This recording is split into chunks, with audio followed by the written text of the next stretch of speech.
these voices, these negative voices, as yours. You appropriate them. Parental overprotectiveness, or its opposite, parental neglect, bring on these voices. Both types of caregiving are forms of misconduct. In both cases, we're talking about bad parents, dead parents, not good enough parents. And they imbue the child, they immerse the child in negativity. And this yields an all-pervasive mistrust of life and of the very possibility of happiness and justice, patterned order, and stable structure. These voices challenge life itself. They cause you to reject life and to embrace inner death. You become dead inside. These voices tell you that you're not worthy of love, happiness, and life. You're not lovable.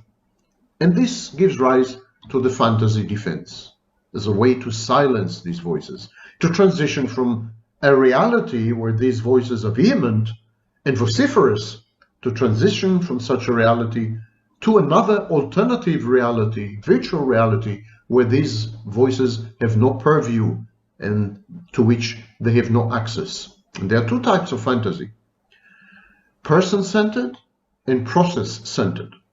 Fantasies are intended to provide safe spaces. They're intended to afford outlets for aggressive and self-destructive impulses involved in the civil war between the need to be seen, a form of grandiosity, and the internalized bad object that I've mentioned before. I'm inadequate, I'm unworthy, I'm an imposter, I'm a failure, and so on. So there are two forces, and these two forces compete in every human being. The need to be noticed, the need to be seen, the need to be attended to, the need to be appreciated, the need to be socially contextualized.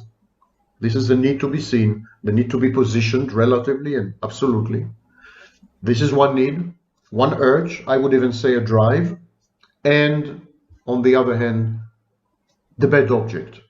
These disparaging voices that put you down, chastise, castigate, criticize you all the time.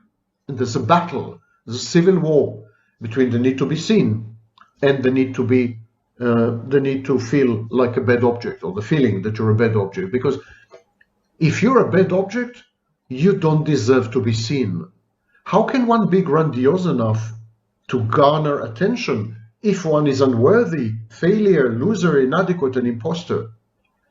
So these two powers, these two internal forces are mutually exclusive.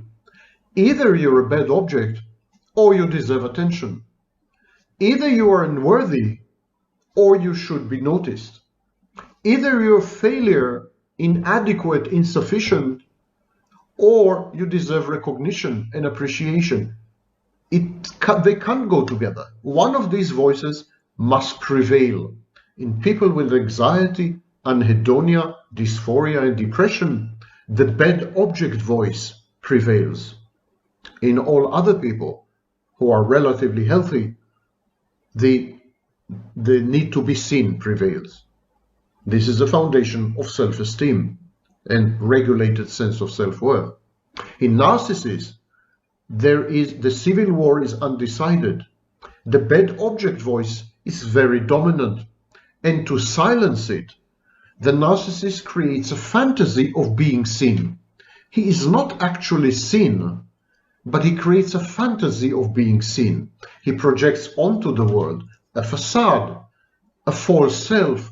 And all the attention goes to the false self, never to the narcissist himself. All the attention goes to this piece of fiction, to this godlike structure. So the narcissist is never actually seen, never noticed, never attended to, never loved, never cared for. It's the false self that garners all this. And so the narcissist is a hybrid. The dominant voice is the bad object voice, as Adler had suggested in the 20s. But the compensatory fantasy leads the narcissist and many others around the narcissist to believe that he is being copiously seen, perhaps too seen. Dysregulation and identity disturbance are the outcomes of this inner strife, of this undecided battle, of this ongoing war. When in touch with reality, these voices sometimes create coalitions. This is the most dangerous state because it leads to adverse outcomes. I've mentioned one such coalition, narcissism. It's where the bad object voice teams up with the need to be seen voice and somehow creates an illusion of being seen as a solution to the inner conflict, to the dissonance.